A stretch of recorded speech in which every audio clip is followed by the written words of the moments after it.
Hi, in this lecture we will cover the TBufferInput and TBufferOutput components, and we will see the advantage and disadvantage of those components. So let's start.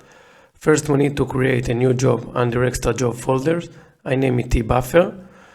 The TBufferOutput allows us to write raw data to the buffer for later reading by the TBufferInput.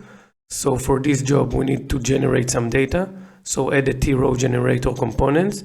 And in the component tab, click on the edit schema.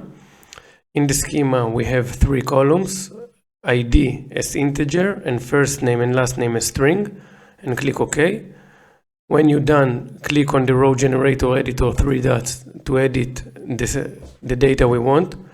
So for ID column, use the numeric.sequence function when the start value is 1 and the step is 1. And for first name, the function will be Talend data generator.get first name. You can click on the arrow and see all the list. And for the last name, we choose the Talend data generator.get last name.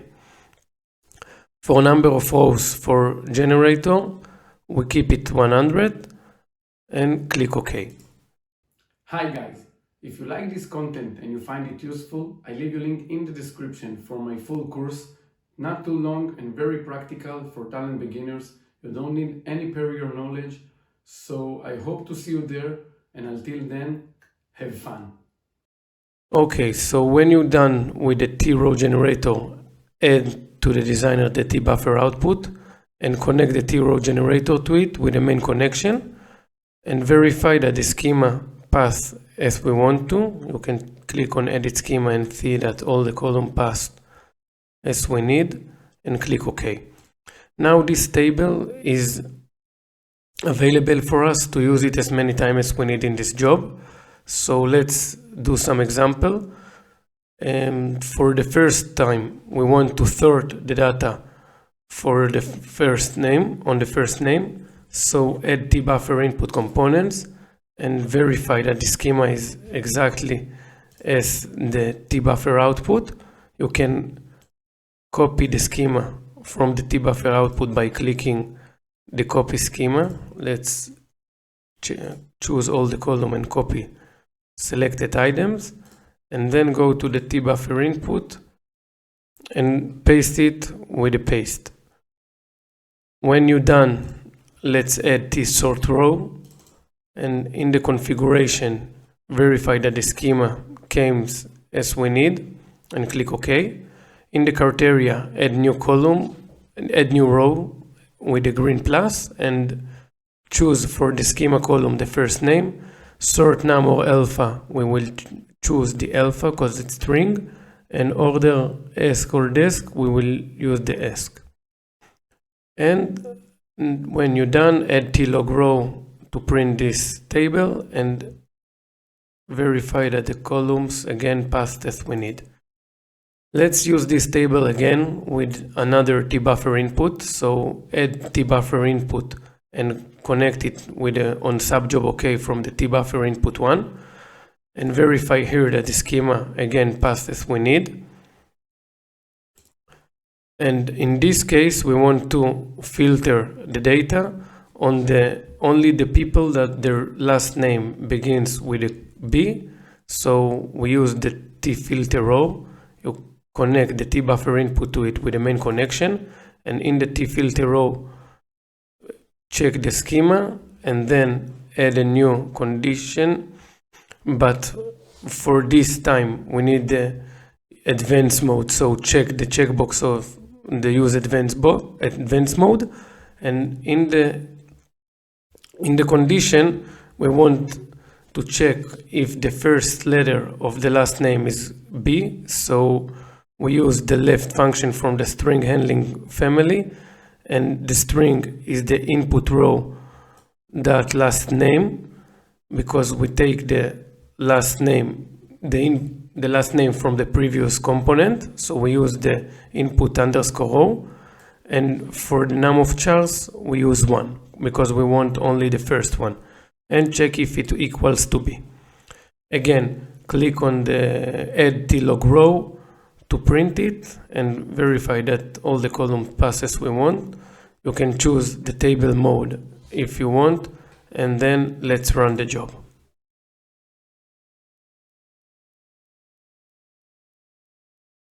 Okay, let's see.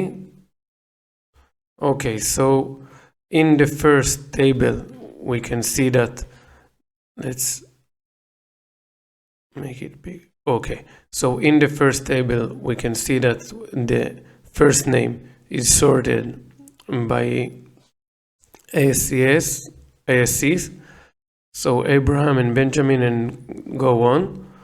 And for the second table, we can see that we get only the people that their last name began with B. Okay, so now, if we want to clear our buffer for keep working with a new buffer in our job, we can use the clear function. So let's see. In the tjava, I add global buffer.clear, and after it, the buffer is clear as it was in the beginning of the job. So let's create a new data and insert it to the buffer again. So in this case, we will use the tfix flow input, and in the schema, I add two columns, goals and assist. Both of them are integers, and you can click OK. Now again, let's add to the designer the TBufferOutput and connect the tfix flow input with a main connection to it, and verify that the schema came as we need. Again, goals and assist. Now, one of the disadvantages of the buffer components is that we cannot take only part of the schema, and we need to take all the schema. So let's see an example. If we want to take only the assist from this schema, we cannot do it. Let's see what will happen. Just a moment, I don't need it for right now. Let's take it off and put it here. Okay, so for now, let's connect the tbuffer input only to the tlog, because we want to see if how it will print it. And I'm sorry, I forgot, but for the tfix flow input, we use inline content when the row separator is /n and the field separator is comma. And then I build some content. This content is just for me. You can choose which number you want. And when the second number is the assist and the first number is the goals. So now let's take the tbuffer input and choose only the assist column and click OK, and verify that in the tlog we get the assist column too. Great. Now let's run the job again.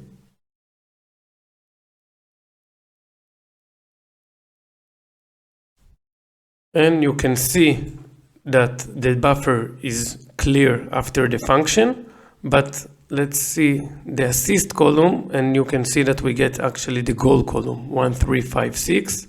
Let's see, and it's the first column 1356. It's the goals column. So to solve it, we can use the tfilter column. So let's do it.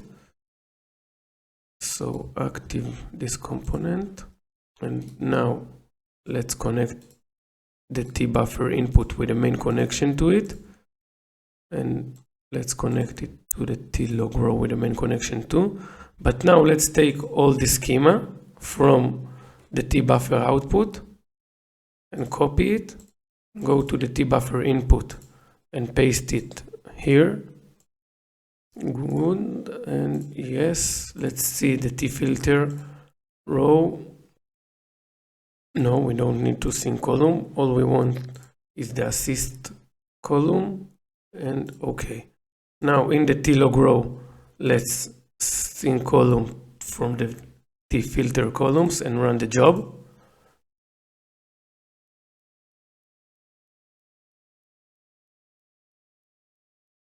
And you can see that we get the assist column as we want to.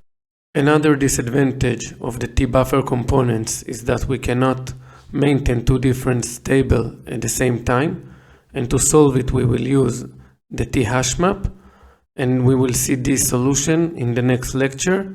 Until then, bye bye.